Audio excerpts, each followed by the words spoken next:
Të dashur shqiptar, një nga ndjekësat e mi më shkruan se çfarë mendimi kam unë për Gjakovin, djalin e Pellazgut. Unë e kuptova ironinë e tij, sepse kam thënë në një nga filmat e mi që fjala Gjakov vjen nga dhjak në gjuhën greke. Por kjo është e dyshimt. Nëse Gjakovi është djali i Pellazgut, atëherë emri Gjakov është një emër shumë i lashtë. Pse do thoni ju?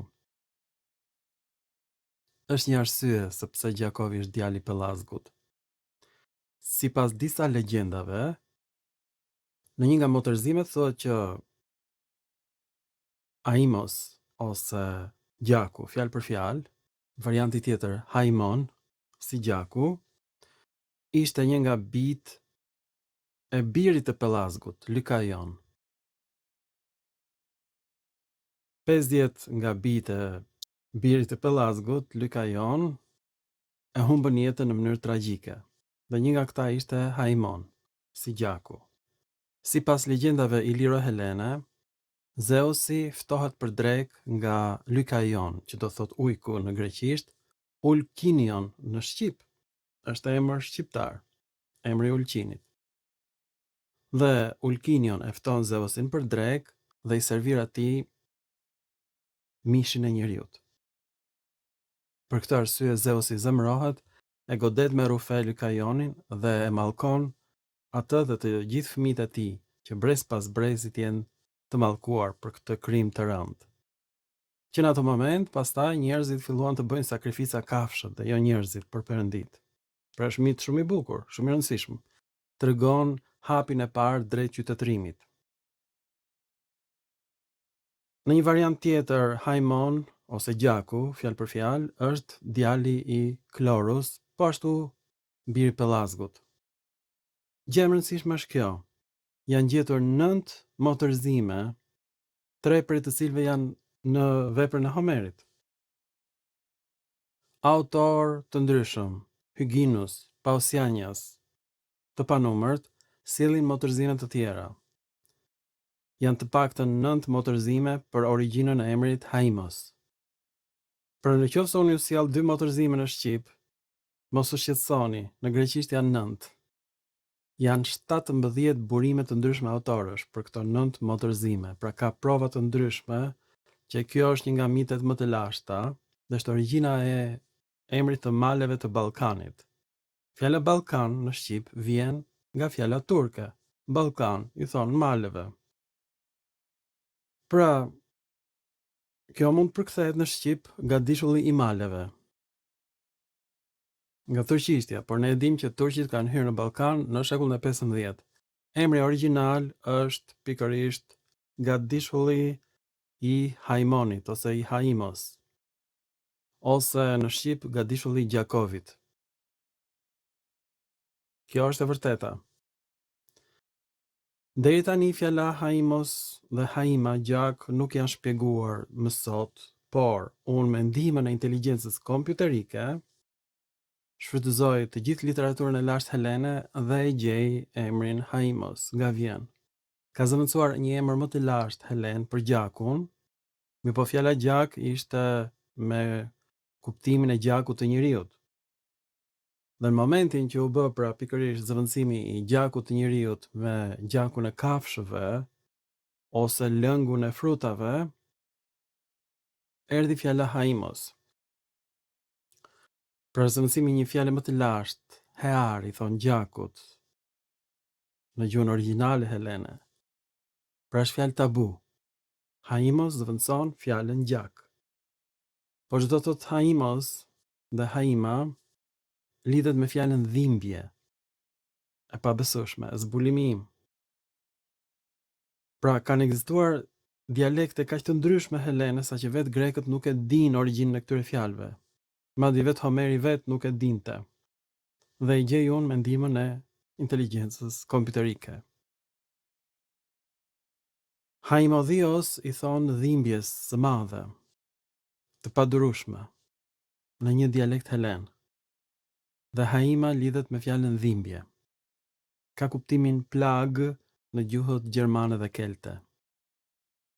Zbulimi im epokal. Pra, unë kujtova se fjalori gjuhëve indo-europiane ishte mbyllur tashmë në vitin 2004, mirë po duke kërkuar origjinën e fjalëve të shqipes, duke u ndeshur me mitet e lashta pellazge, helene, ilire, që janë mite indo-europiane, unë gjej origjinat të tjera të fjalëve të përdorura në Iliad.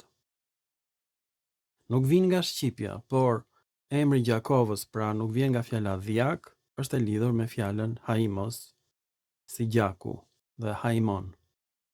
Haima i thon gjakut ose dhimbja në fillim fare. Jam shumë krenar për këtë zbulim, por këto zbulime nuk do ishin bërë pa ndihmën e filmave që kam bërë unë. Pra, duke diskutuar me ndjekësit e mi dhe diskutime shumë të ashpra, shumë të ndezura, janë bërë zbulime të tjera. Pa këta filma, zbulimet nuk do ishin bërë kur, sepse vetëm kur diskuton me dikë, dalin të sakta të gjitha burimet. Pra, duhen krahasuar burime të ndryshme. Do të kemi parasysh, janë 9 motërzime të ndryshme, dhe 3 prej tyre nga vetë Homeri, për një fjalë të vetme, haimon, si gjaku. Ta shikojmë bashkë sepse kjo është për te imagjinatës njerëzore. Të dashur shqiptar, jam shumë mirënjohës që shikoni filmat e mi që shpesh nuk jeni dakord me mua, dhe pikërisht nga ky diskutim ka dalë narrativa e toponimeve të Shqipërisë, disa prej të cilëve janë shumë të lashta, dhe fjala Gjakov pra nuk lidhet me fjalën dhjak, por është e lidhur me fjalën haimos, si gjaku, haima, gjaku. Pra, emri malet e Ballkanit, gadishulli i Ballkanit, janë fakt fjalë për fjalë turke, pra Ballkan do thot male. Në Shqip do të ishte malet e maleve, pra s'ka kuptim. Në gjuhën helene, kjo është kersonios tu aimu. Pra, në gjuhën helene, fjala haimos ka ndryshuar dhe kjo është ema. Në gjuhën moderne greke i thon gjakut. Kjo quhet psilosis në greqisht, bie h-ja nistore, që ka qenë s në gjuhën gjermanike dhe h në gjuhën greke, por edhe në gjuhën perse, gjuha greke shumë e ngjashme me persishtën e vjetër. Pra haimon, emri i personazhit mitologjik ose Gjakovi në Shqip, ishte një nga fëmijët e Lykajonit ose Ylkinionit në Shqip, emri Ulqinit. Pra shqiptarët janë autokton, kjo s'diskutohet. Dhe ky është vetëm njëri nga motorzimet, kur Zeusi bën një vizitë pikërisht Lykajonit, emri ujkut, dhe gjen që në gjellën që i japin atij janë pikërisht gjymtyrët e njerëzit, dhe Zeusi të mërruar ngrihet dhe i qellon me rufe të gjithë të pranishmit. Pastaj kemi një motorzim tjetër, Haimoni, ose emri i Haimonias në Thesali, ose Haimonia në latinisht, ishte djali i Pellazgut. Tani shqiptarët janë shumë të fokusuar tek emri Pellazg për shkak të një studiuese që kujtojnë se emrat e personazheve biblik helen, sepse kjo është Bibla e paganëve, Iliada. Ky është vetëm një motorzim, siç e shikojmë, janë 9 motorzime të ndryshme të fjalës Haimon, dhe disa nga këto motorzime janë vetë në Iliad, pra vetë Homeri ofron 3 motorzime. Janë 17 burime të ndryshme të lashtësisë, 3 prej të cilëve janë nga vetë Homeri. Pra, ju duhet jeni shumë krenar për këto zbulime madhështore.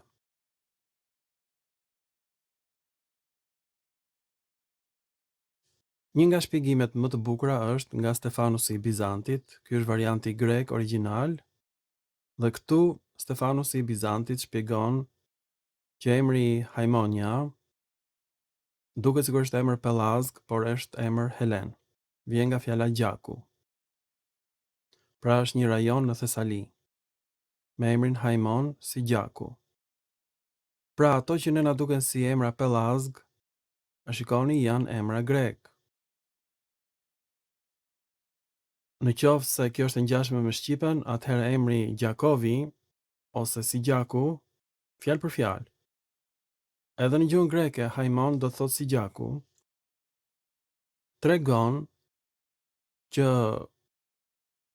ky lloj fjalë formimi nuk është vetëm në gjuhën slave, është edhe në gjuhën shqipe me mbaresën ova, që do të thotë si, por përdoret edhe në shqip edhe në gjuhën slave. Është e përbashkët. Sigjaku dhe nuk vjen nga fjala dhjak, por lidhet me fjalën Haima dhe Haimon, me emrin e maleve të Ballkanit. Dhe një nga këto arsye është kjo. Në malet e Ballkanit gjenden depozitat e bakrit, që në formë minerale janë me ngjyrë të kuqe.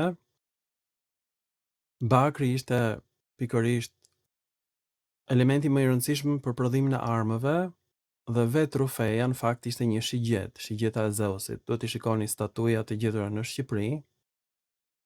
Dhe kjo shigjet ishte prej bakri. Kjo shpjegon origjinën e fjalës Haimos, me ngjyrë të kuqe si gjaku, është ngjyra e maleve me depozitat e bakrit, metali më i rëndësishëm për prodhimin e armëve, të shigjetave, të shpatave, në periudhën e bronzit.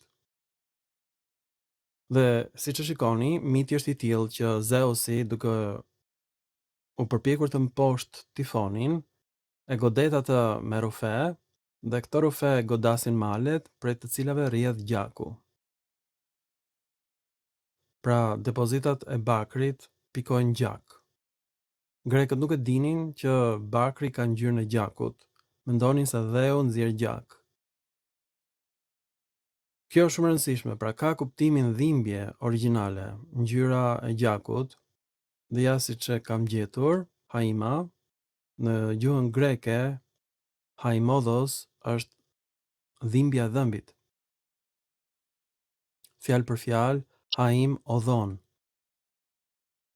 dhimbje e tmerrshme e dhëmbit, ose dhimbje në trup.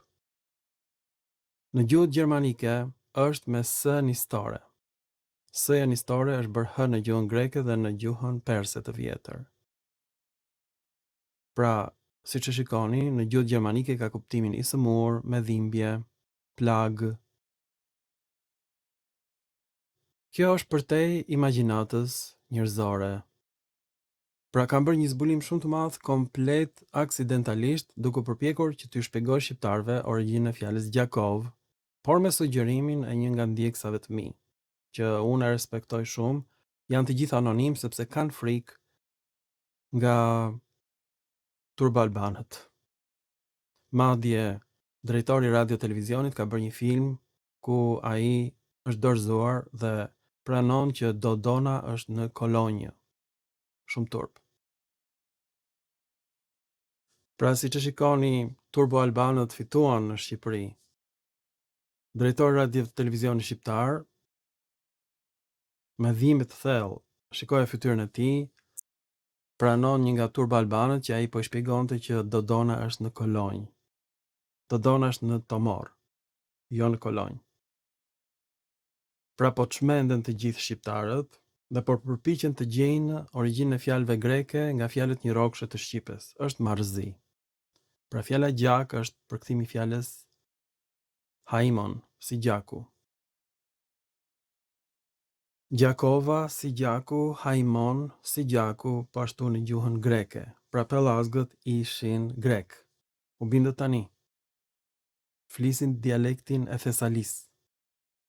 Shumë turp.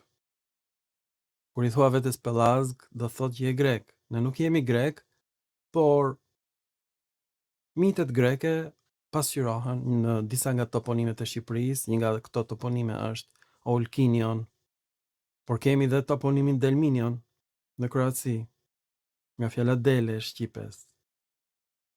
Poezi e vërtet.